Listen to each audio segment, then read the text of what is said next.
how to handle disasters in whatever form, whether it's in plenty or whether it's in scarcity. We still have a problem. Like in the Bible, when they wonder about the 7 years of drought and 7 years of famine, I wonder why we never learn those lessons. When you have floods or when you have heavy rains, you store food for purposes of the time that it's going to come, because there's it's now obvious that there's a pattern. When you have floods, drought, it leads to will follow naturally. The rain pattern changes every other time. It doesn't follow that every time you have floods, then you have plenty. A problem is going to arise. So this is an year in, year out experience, and we would not just say it's with the Jubilee government. No. The state of preparedness in the country. It's a 1963 problem. Apparently, between 1963 and now, one Ochilo Mbogo served in the cabinet. Yes. As a very senior minister. Not once, not twice. Not twice. Failed Kenya.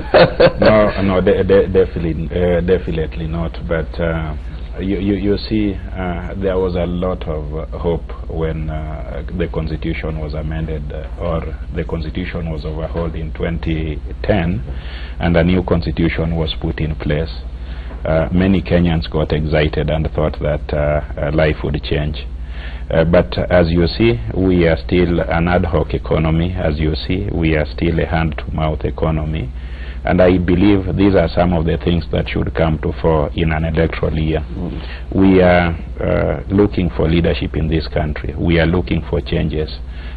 People are talking about changes of personalities. People are talking about changes of administrations. But people are not talking about changes in ways that we do things. Changes in situations. In situations and how we do things. I believe that if you look at the program that the current administration has, it's not addressing this. And if you look at the program that the general opposition has, it is not addressing this. These are some of the things that should be given priority. How do we deal with these long-term, day in, day out challenges, so that the lives of Kenyans are taken care of, irrespective of who is at the helm of authority? Sometimes I shudder to think what would happen to us Kenyans, Bwana Kiraithe, if, God forbid, we had a cyclone attack or a typhoon. Or an earthquake. Or an earthquake, for that matter. Forget about the tremors that we expect. Let me tell you that what Honorable Ayako is saying is so refreshing, actually, coming from a politician who has been a cabinet minister in this country, especially in terms of changing the mindset, changing the theme of our politics from personality, tribes, and so on. You can see, I'm sure we shall deal with that in a minute. But what I would want to inform the public is that somewhere after what we call the second liberation, and I think Honorable Ayako was around, Kenyans came together with their NGOs with a lot of assistance from the international community and came with a blueprint called Vision 2030. I am serving maybe the fourth administration in this country, and so I can be able to tell you that in the recent past we have seen a very deliberate and committed effort, resource constraint notwithstanding, to actualize the Vision 2030.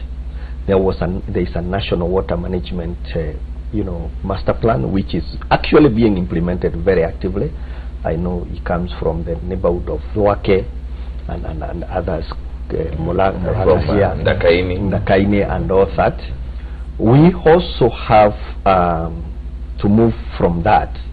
We have a national disaster management unit under the Ministry of Interior and coordination of national government. Although the legislative framework is not full, it has been operationalized, it is working. Mr. Masai is directing that, and most of these tidbits, like the details I was giving yesterday about floods in Mombasa, what intervention we have done, are actually from that unit. So it is operational. We cannot say it is yet fully equipped.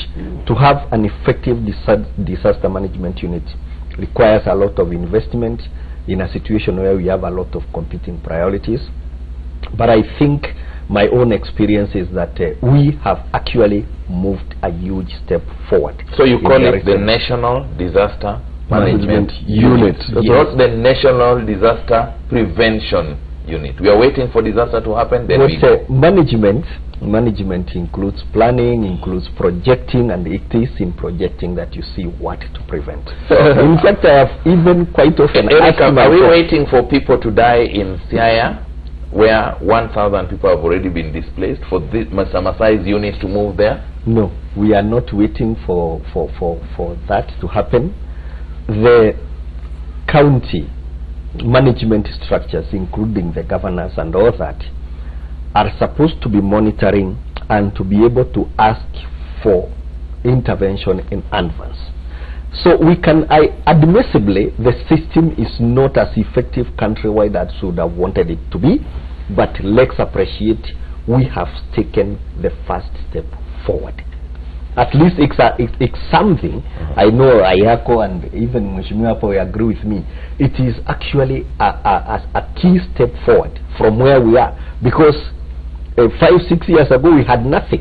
So we have started with the baby steps, and if we keep up that pace, then I'm sure in the next 5 or so years, with the budget coming in, with more trainings going on, because there is a lot of trainings being done both locally and internationally. All departments have been put there. There is the military, there is the, let me call them KDF, and Ministry of People Dealing with Works, Infrastructure. They are all represented there, and of course the health, because of what happens when there are floods and such disasters, and therefore the government has already laid a foundation, so to speak, but the house is not in place. The foundation has been laid in about 5 to 6 years. We wait for another maybe 5 to 6 years. No, that is not accurate. I just picked it from your I think it was inaugurated in 2014, and it's something. So, let's appreciate. So there is hope when something is being done. I don't believe it will take 6 years, but being a disaster expert myself, because of my security background, I don't want to sit here and tell Kenyans sometimes I wish I was a politician, and that we shall be having it fully operational tomorrow. Thank you, Senator. In fact, you raised a good concern. Best international practice is that you actually don't call it a management unit. You call it disaster risk reduction, because part of the management of disasters is not the actual disaster; it's response and prevention. So you have to differentiate between the disasters and emergencies. There are things that are acts of God which you cannot be able to deal with. You can only mitigate. Yes. So the mitigation is part of those things. I was pleasantly surprised when I traveled to Tokyo to find that a Kenyan-born architect is in charge of disaster management in Japan.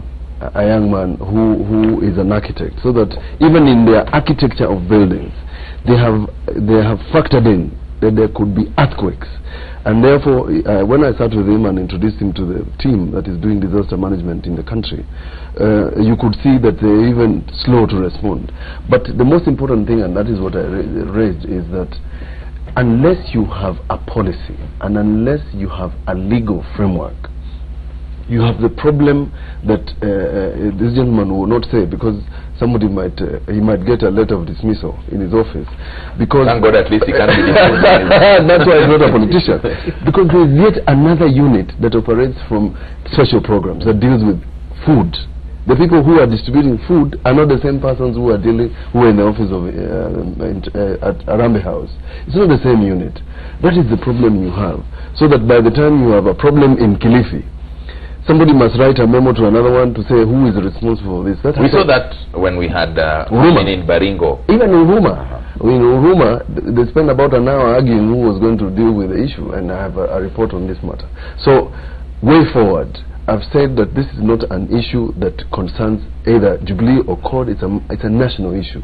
And I'm glad that Mheshimiwa Ayako has mentioned the new constitution, because in the new constitution, one of those things that are a shared function, one, other than health, is disaster management. That is one of the shared functions. Between the county government, between the two levels of government. I've not seen any effort whatsoever between the Council of Governors, the summit where all of them sit, to try and address this issue in terms of funding. Because unless you have funds, unless you can buy firefighting equipment, unless you can have expertise in this sector, unless you can say that this country is going to invest in a system that is going to tell you you're going to have floods tomorrow, what do you do? Those sort of things. Bonamonyo, to what extent is that true, and why is that the situation? You see, disaster preparedness, especially the interrelation between the two levels of government. Disaster preparedness is an interface between different authorities, and unless and until, for example, meteorological department has a proper proper focus to find out what would happen, then everybody is left guessing what would happen. And the preparedness should start from you and I, because it will happen. The person living in the landslide areas of Muranga knows that when the rains come, there will be a landslide, but they will not move from their ancestral land, because that is where they belong. If you did tell them to move, they won't move. So when it happens, then it's when everybody will cry for and say the rains have come. Serikali's idea. And then what should happen is that you can't blame it on anyone, because the minute the focus is not very clear, then we will not all be prepared. And then the management of disaster comes after the disaster. Yes. It is not that we anticipate how to prevent it. If prevention was what comes first, proper focus, people are properly prepared, then when the disaster comes, maybe it will not have as much damage as it would be. Everybody in Kano plains expect when the rains come, the place will be flooded. But what would they say? They will look at it and say, maybe it was said every house will have water at a certain period, but it's not properly defined whether it is flood water or drinking water. The funny thing is, politicians use that situation as a campaign tool, year in, year out. If you elect me, there will be no floods. If you elect me, there will be no floods. The electorate has a predetermined mindset. They want to hear what they want to hear. And when you tell them something different, they say it doesn't sound practical or pragmatic. So when you find the same statement repeated year in, year out, it's because they want to hear. It's because the leadership has realized the electorate want to hear something standard. You tell people what they want to hear, not what you will do for them. And not exactly. Coming back to the issue of disaster, I believe that governments are a union of the strength of citizens to deal with disasters, to deal with welfare, to deal with progress. In fact, if you take away the need for progress, the need to tackle disaster, we don't need government. You can do whatever you want to do. The citizens, on their own cannot deal with the disasters in their individual capacities. They pay taxes, they are loyal to government, so it's the responsibility of government to deal with it. The problem that we have had in Kenya, it's not a problem that is attributable to any single administration. What needs to be done is we have had many disasters, we have them year in, year out. What administrations need to do is to look at the magnitude of these disasters historically, the cost of these disasters, and use the cost of dealing with them to factor that in the budget. What my brother Eric is talking about is good, but it's a knee-jerk effort. It's not going to do anything. If you want to deal with a problem, you need to sufficiently budget for it. Yes. If you do not have money for it, you need to ask for international help. And I think the international community is quite generous. Partners do not want people to suffer. But what happens is that politics has taken center stage. We politicians are looking for opportunity, to get elected, and we try to appeal to the emotions of the electorate. But nobody seems to pay actual attention to dealing completely and conclusively with the problems that afflict society. So we need to wake up, particularly the electorate. The electorate need to keenly look at politicians who are seeking votes, especially now. And